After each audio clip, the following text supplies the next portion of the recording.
प्रदेश से अब रुख करते हैं केंद्र की राजनीति का, जहां एक वक्त पर कांग्रेस के हितैषी रहे कई लोग अब कांग्रेस के खिलाफ खड़े नजर आ रहे हैं। उनमें से एक हैं प्रशांत किशोर। उन्होंने आज एक ट्वीट किया है जिसमें उन्होंने कहा है कि कांग्रेस जिस विचार और जगह यानी कि आइडिया और स्पेस का प्रतिनिधित्व करती है वो एक मजबूत विपक्ष के लिए अहम है, लेकिन कांग्रेस का नेतृत्व एक विशेष व्यक्ति का ही दैवीय हक नहीं है, खासकर तक जब पार्टी पिछले 10 सालों में अपने 90% चुनाव हार चुकी हो। विपक्ष के नेतृत्व का चुनाव लोकतांत्रिक तरीके से होने दें। तो इस पर ज्यादा चर्चा के लिए आइए सीधा रुख करते हैं हमारे वरिष्ठ सहयोगी मनोरंजन भारती का।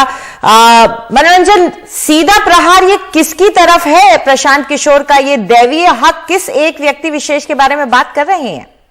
ये सीधा प्रसाद उनका जो प्रहार है वो कांग्रेस की तरफ है और गांधी फैमिली की तरफ है। और एक तरह से ये जो पूरी लड़ाई है और ये जो प्रशांत किशोर की रणनीति है वो इस बात की चर्चा करना चाह रहे हैं कि किस ढंग से यदि विपक्ष का नेता जो हो, यानी यूपीए जो है, हालांकि कल ममता बनर्जी ने कहा कि कोई यूपीए नहीं है, तो अब कोई यदि विपक्ष का मोर्चा बनता है तो उसमें जो है लीडरशिप के लिए एक आम सहमति बननी चाहिए। और निश्चित रूप से ममता बनर्जी चाहती है कि वो कन्वीनर हो। अभी तक ये है कि यूपीए की कन्वीनर जो है वो सोनिया गांधी रही है और चेयरमैन सोनिया गांधी रही है और कन्वीनर जो है वो शरद पवार रहे हैं। लेकिन अब जो है आप कह सकते हैं कि ममता बनर्जी की इच्छा है कि, और प्रशांत किशोर ने उनकी इच्छा को ही दोहराया है कि अपोजिशन लीडर की का जो नेता हो उसके लिए भी जो है चुनाव होने चाहिए। इन द सेंस की अलग अलग लोगों को भी मौका मिलना चाहिए और वो ममता बनर्जी की बात कर रहे हैं। हालांकि लोकसभा में कोई अभी विपक्ष का नेता नहीं है क्योंकि कांग्रेस के पास उतनी संख्या नहीं है। राज्यसभा में जरूर विपक्ष का नेता का पद जो है वो कांग्रेस के पास है, लेकिन कोई यूपीए जैसा विपक्ष का संगठन बनता है तो जरूर जो है ममता बनर्जी चाहेंगे कि वो उसको लीड करे। जी, हमारे साथ मनीष कुमार भी जुड़ गए हमारे साथ, हमारे वरिष्ठ सहयोगी। मनीष, प्रशांत किशोर की ट्रैजेक्टरी को अगर देखें तो कई पार्टियों के लिए वो एक रणनीतिकार के तौर पर उभरे थे और आज कांग्रेस के साथ भी कभी खड़े होने के बाद आज वो टीएमसी के साथ नजर आ रहे हैं। तो उनकी इन बातों को कितनी गंभीरता से लिया जाना चाहिए?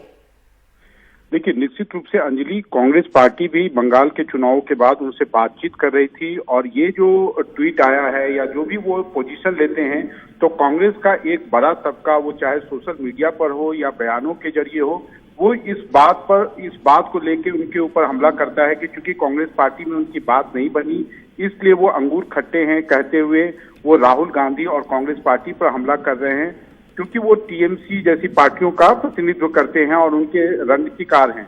लेकिन यह भी सच है अंजलि की जो रीजनल पार्टियां हैं, प्रशांत किशोर का जो अनुभव है या जो उनकी पार्टी का एंगेजमेंट, उनकी जो आईपैक है उसका जो एंगेजमेंट है वो एक बड़े विपक्ष में जो बहुत सारी पार्टियां हैं उनके साथ उन्होंने काम किया है। तो यह भी माना जाता है कि वो न केवल ममता बनर्जी बल्कि वो चाहे शरद पवार हो या दूसरे नेताओं हो, कहीं ना कहीं उनके अंदर भी जो कांग्रेस पार्टी के नेतृत्व, खासकर राहुल गांधी को लेकर जो एक रेस्टलेसनेस, एक बेचैनी है, उसको भी रिफ्लेक्ट कर रहे हैं। क्योंकि ये अधिकांश दलों के नेता मानते हैं कि राहुल गांधी के चेहरे पे, नाम पर 2019 का चुनाव उन्होंने लड़कर देखा है और कोई खास उसका असर नहीं हुआ, बल्कि काफी करारी हार उन्हें खासकर कांग्रेस पार्टी को ही देखना पड़ा या उनको झेलना पड़ा। और जैसा कि हमारे सहयोगी मनोरंजन भी बता रहे हैं कि आज स्थिति यह है कि लोकसभा में भी कांग्रेस पार्टी को विपक्ष का नेता का दर्जा नहीं मिला है। तो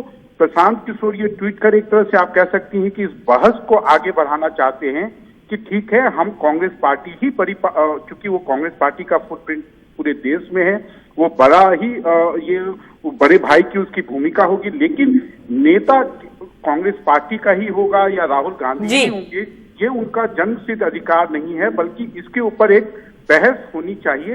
क्योंकि कांग्रेस पार्टी का जो अपना ही स्ट्राइक रेट है पिछले 10 वर्षों के चुनावों के दौरान वो काफी खराब रहा है। इसलिए आप कह सकते हैं कि एक नए बहस को वो छेड़ना चाह रहे हैं। और आज आपने देखा भी होगा कि कपिल सिब्बल जैसे नेता वो उनके ममता बनर्जी के बयान के खिलाफ आए हैं, या गुलाम नबी आजाद ने एक बयान दिया है कि कांग्रेस पार्टी को 300 सीटें नहीं मिलेंगी। तो आप कह सकती हैं कि ये एक बहस है जिसको अगले लोकसभा के चुनाव के पहले या अगले 6 महीने के अंदर ये पार्टियां जो हैं, जो कांग्रेस पार्टी की सहयोगी रही हैं, आने वाले दिनों में भी वो एलाइज का ही भूमिका में रहेंगी, क्योंकि उनकी लड़ाई बीजेपी से है। तो वो चाहते हैं कि ये बहस शुरू हो और इस पर कोई ना कोई नतीजा निकले।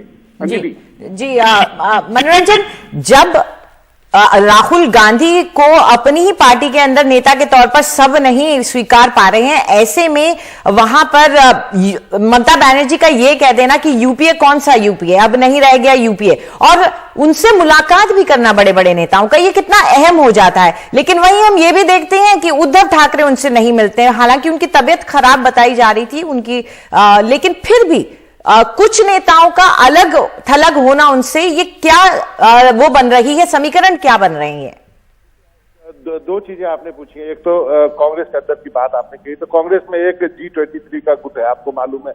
ये वो लोग हैं जो राज्यसभा में है, 3-3 बार 4-4 बार राज्यसभा में रह चुके हैं, जिनको मालूम है कि अब कांग्रेस के पास संख्या नहीं है कि ये इनको राज्यसभा में ले आए, तो उन्होंने अपना गुट बना लिया है। ये वो लोग हैं जो कि सड़कों पे संघर्ष नहीं करते, लखीमपुर खीरी नहीं जाते, हापुड़ नहीं जाते, ये ड्राइंग रूम पॉलिटिक्स करते हैं, तो वो क्रिटिसाइज करते हैं। उनको लगता है कि यदि वो ममता बनर्जी के साथ आने वाले दिनों में जाएंगे तो उनको राज्यसभा मिलेगा, नंबर 1। नंबर 2, जो आपने बात कही कि जो ममता बनर्जी ने कहा यूपीए कहाँ है, यूपीए नहीं है सच में। यदि यूपीए है तो अब उसका नेता बदलने की जरूरत होगी, यही ममता बनर्जी कर रही है। अभी तक जो है यूपीए में सोनिया गांधी के बाद शरद पवार की भूमिका होती थी। शरद पवार काफी वरिष्ठ हो चुके हैं, 80+ हो चुके हैं, तो अब जो यूपीए यदि कोई बनता है या विपक्ष का कोई मंच बनता है तो उसमें निश्चित रूप से विपक्ष को ममता बनर्जी की तरफ देखना चाहिए। यही ममता बनर्जी कहना चाह रही है, और मुझे लगता है आज की राजनीतिक सच्चाई यही है, यदि कांग्रेस अपनी टैली को इम्प्रूव नहीं करती है। जी शुक्रिया इस पूरी चर्चा के लिए मनोरंजन, आपका भी और मनीष आपका भी। तो अब अहम होता जा रहा है कि एक विपक्ष की अपनी एकता कैसे और कहां पर खड़ी है, ये भी सवाल उठ रहे हैं, और कौन विपक्ष का नेता हो आगे जाकर आम चुनावों में, इस पर भी सवाल उठ रहे हैं।